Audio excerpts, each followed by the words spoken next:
Но вообще, я думаю, человек, если он на что-то решается, он должен рассчитать все.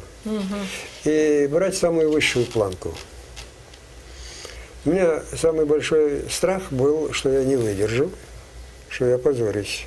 Вынужден буду написать заявление о снятии голодовку, не получив в ответ ничего.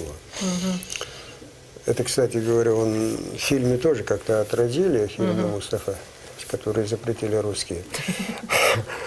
Он как запасной вариант, я лезвие держал, потому что, думаю, если не хватит сил дальше держать голодовку, по крайней мере, хватит сил перерезать вены. И когда они меня при очередном шмоне забрали, это был такой для меня удар, как запасной выход у меня отобрали. И надо еще рассчитывать на самые худшие. Потом, когда не получаете самые худшие, а чуть легче, то это воспринимается как дар Божий.